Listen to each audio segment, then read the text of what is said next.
ఇంకొంచెం పెట్టుకోరా. వద్దమ్మా, ఎక్కువైపోతుంది. ఇంకొంచెం పెట్టుకోనన్నా.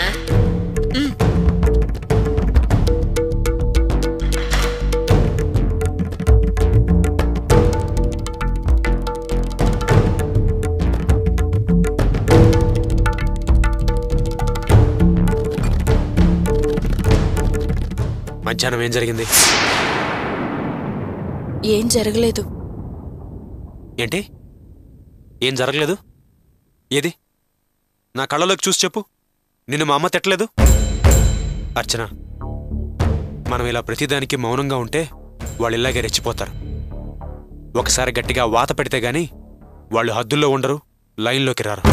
అయ్యో ఊరుకోండి, ఇప్పుడేం మాట్లాడద్దు. మంచితనానికి చేతగానితనానికి సన్నటి హద్దుంటుంది. మన మంచితనాన్ని వాళ్ళు చేతగానితనం అనుకుంటున్నారు. వేడి మీద ఉన్నప్పుడే చెప్పాలి, లేకపోతే తర్వాత వాళ్ళకి చెప్పినా అర్థం కాదు. వాళ్ళేం తప్పుగా మాట్లాడలేదు. నేను చేసిన తప్పుల్ని వాళ్ళు మరోసారి గుర్తు చేశారు, అంతే. మంచిదే కదా. నేనప్పుడు ఎంత మూర్ఖంగా వ్యవహరించానో, ఎంత తెలివి తక్కువగా ప్రవర్తించానో నాకిప్పుడు అర్థమైంది. ఆమెలా చెప్పడం మంచిదే. ఇక మీదట అలాంటి తప్పులు జరగకూడదు. ముందు నువ్వు అన్నం తిను. సర్లే, నువ్వు అనవసరంగా ఈ విషయం గురించి బాధపడకు. అన్ని కష్టాలు తీరిపోయి మనం ఇప్పుడు సంతోషంగా ఉన్నాం. మనం ఎప్పటికీ ఇలాగే ఉండాలి. నేను తినడం కాదు, ముందు నువ్వు తినాలి. నేను తర్వాత తింటాను.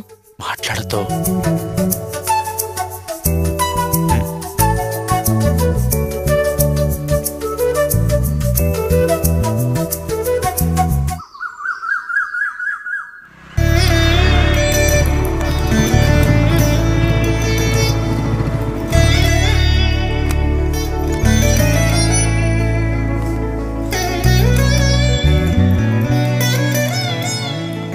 सरस्वती नमस्तुभ्यं वरदे कामरूपिणीं विद्यारंभं करिष्यामि सिद्धिर्भवतु मे सदा गंगा भवानी गायत्री काली लक्ष्मी सरस्वती राजराजेश्वरी बाला श्यामला ललिता दश రండమ్మా రండి మిమ్మల్ని ఇలా చూసి చాలా సంతోషంగా ఉందమ్మా ఏమ్మా బాగున్నావా మీ గురించి అన్ని విషయాలు విన్నానమ్మా ఒక పక్క కాస్త బాధగా ఉన్నా ఇంకో పక్క చాలా సంతోషంగా ఉందమ్మా పెళ్ళైన ఒక సంవత్సరం తర్వాత మీరిద్దరూ ఒకటవ్వాలని ఆ దేవుడు రాసిపెట్టున్నాడమ్మా ఏదైతేనే ఆనందించాల్సిన విషయం ఏమ్మా ఎవరి పేరు మీద అర్చన చేయించాలి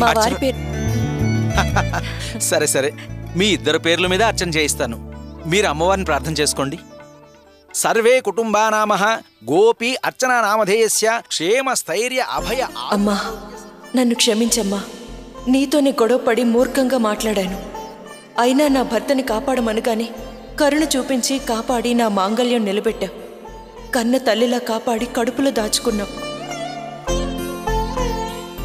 అమ్మా మామూలుగా గుడికొచ్చి దండం పెట్టుకెళ్ళిపోదాం అనుకున్నాను అప్పుడే నాకు నువ్వు అర్చన్ని చూపించావు చూసిన మరుక్షణమే తను నా భార్య అయితే బావుండు అనే అభిప్రాయాన్ని నాలో కలిగించావు ఆ తర్వాత నిజంగా అర్చన్ని నా భార్యని చేశావు కానీ మా పెళ్ళయ్యాక జరిగిన విషయాలన్నీ నీకు తెలియనివి కావు నీ మహిమతో మా సమస్యలన్నీ తొలగించి మేమిద్దరం భార్యాభర్తలుగా నీ ముందుకొచ్చి నిన్ను దర్శించుకునే అదృష్టాన్ని కలిగించావు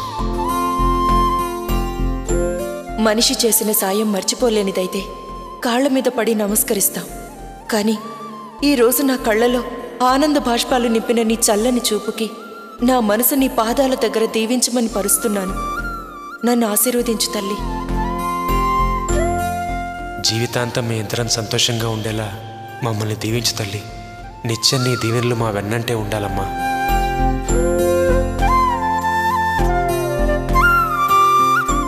నా సంతోషం కోసం నన్ను కనీ పెంచిన అమ్మను కాదని వదిలేసి వచ్చాను ఆమె బాధపడుతుంటే నేనెలా సంతోషంగా ఉండగలను నా పరిస్థితి మా అమ్మకు అర్థమయ్యేలా చేసి నన్ను క్షమించేలా చూడు తల్లి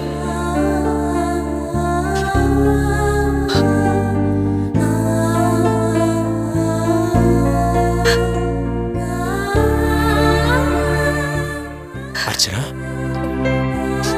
ఎందుకు ఏడుస్తున్నావు ఏం లేదండి దండం పెట్టుకోండి అరుణాం కరుణాతరంగితాక్షిం ధృతపాశాంకుశ పుష్పబాణచాపాం అణిమాదిభిరావృతాం మయూఖై అహమిత్య విభావయే భవానీ హారతి తీసుకోండమ్మా దీర్ఘాయుష్మాన్ భవ, మనోవాంఛా ఫలసిద్ధిరస్తు. దీర్ఘసుమంగళిగా వర్ధిల్లమ్మా. తొందరలో మీరిద్దరూ ముగ్గురై ఈ ముగ్గురమ్మల కన్నతల్లి దగ్గరికి రావాలి. సుపుత్ర సుపుత్రికా ప్రాప్తిరస్తు. శతమానం భవతి శతాయుః పురుష శతేంద్రియే ఆయుష్యేవేంద్రియే ప్రతిధిష్టతి.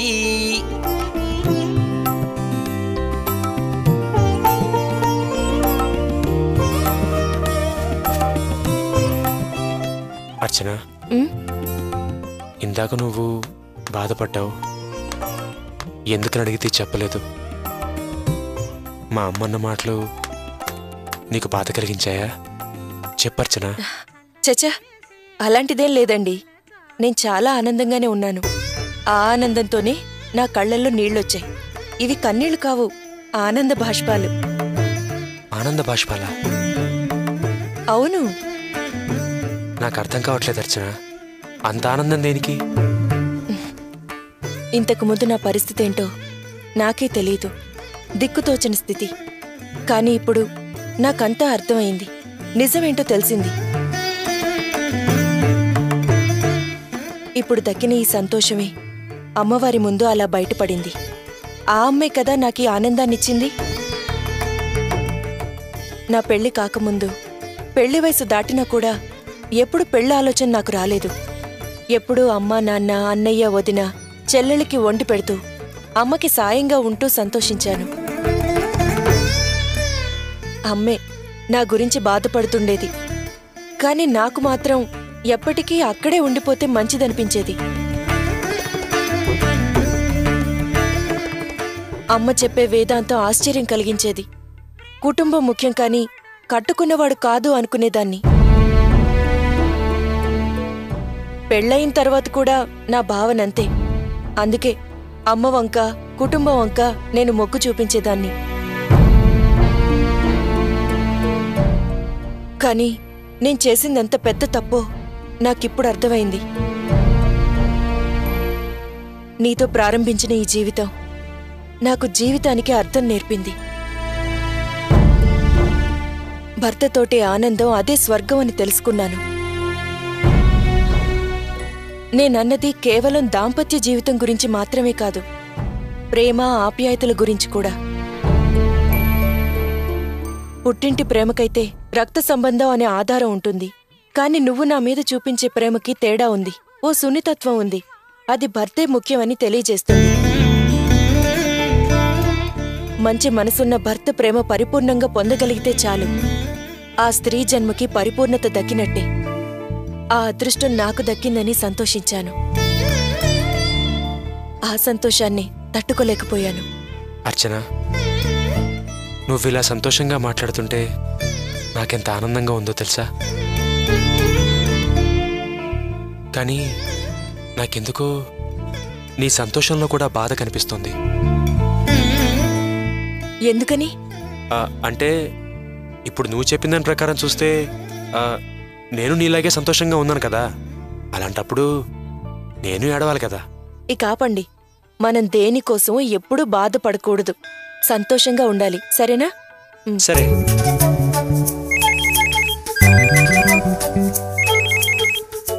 చెప్పరా.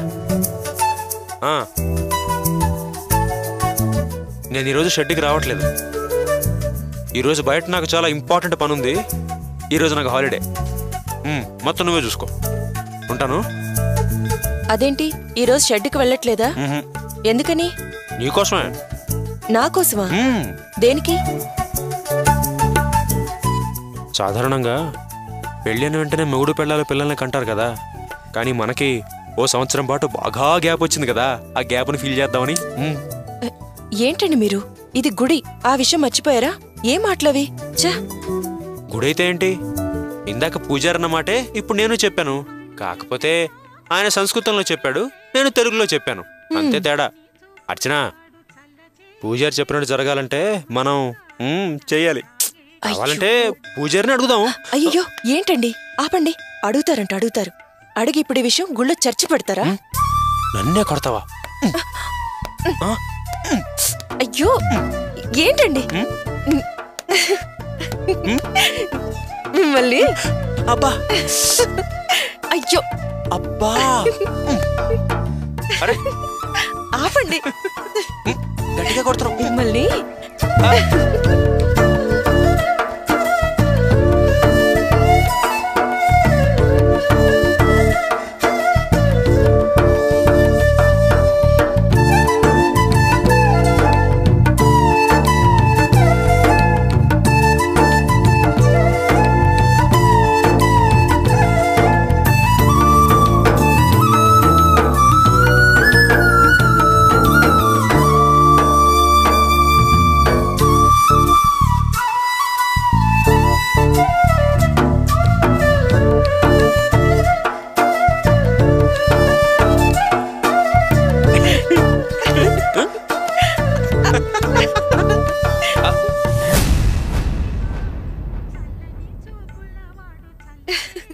అర్చన, మీ అమ్మ.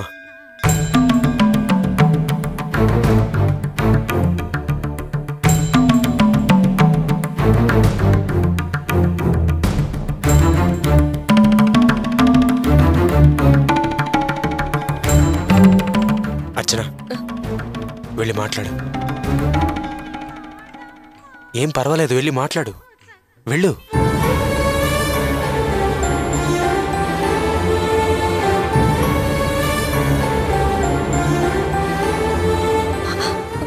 అమ్మా, నువ్వెలా ఉన్నావు? అమ్మ నాతో మాట్లాడమ్మా. నన్ను కనీసం తిట్టనన్న తిట్టు.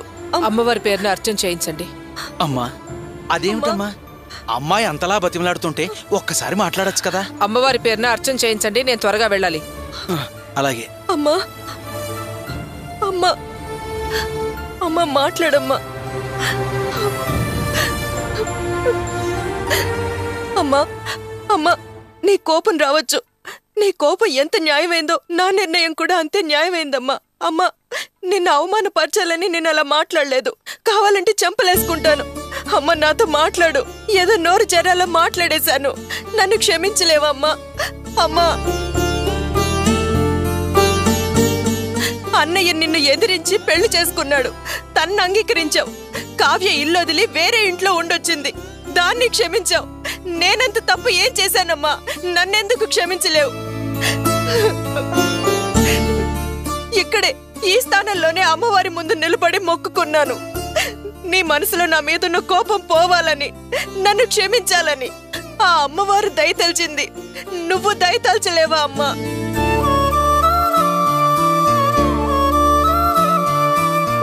నన్ను క్షమించమ్మా. నన్ను మన్నించనని ఒకే ఒక్క మాటను. క్షమించమ్మా.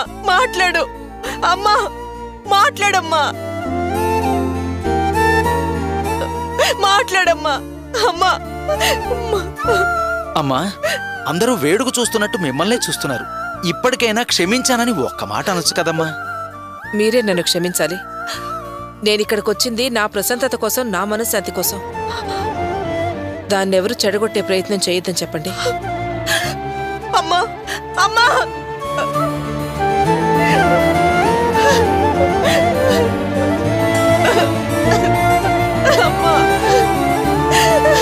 అమ్మా.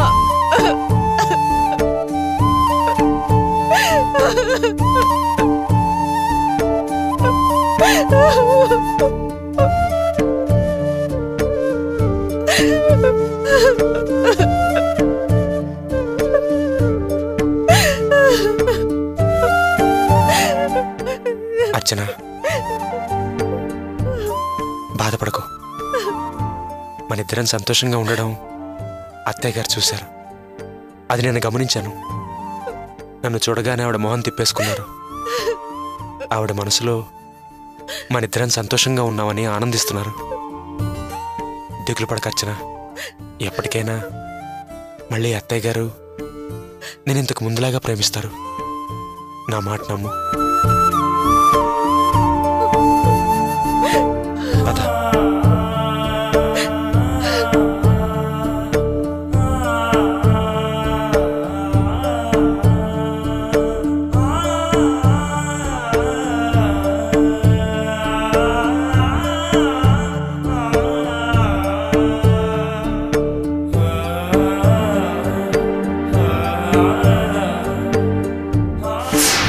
నేను అన్ని రకాలుగా అడిగి చూశానురా.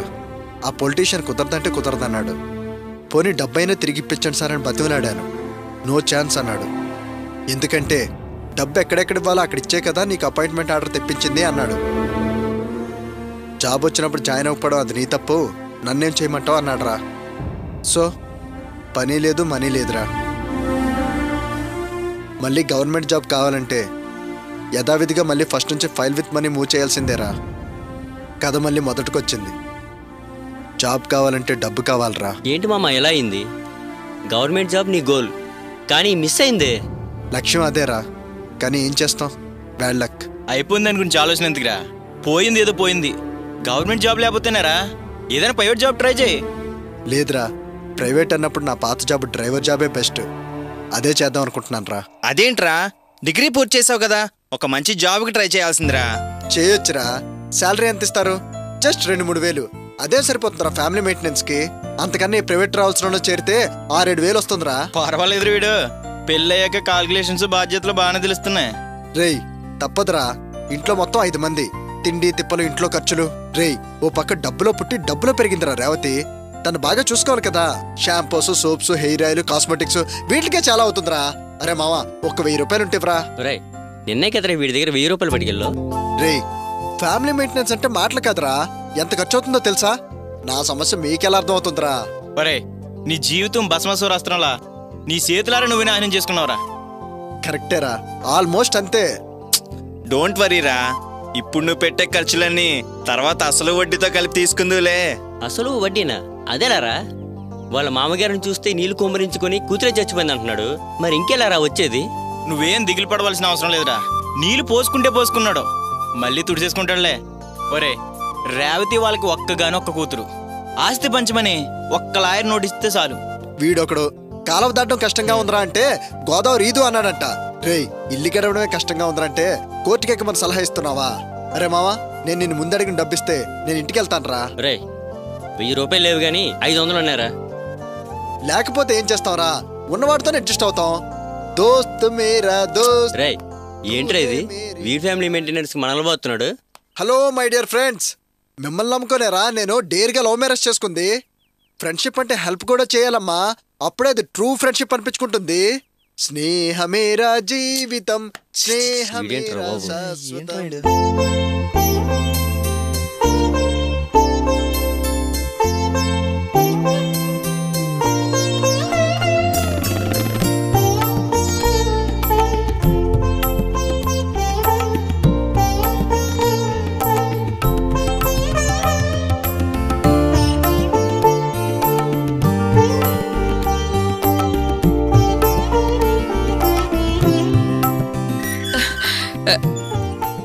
రండి.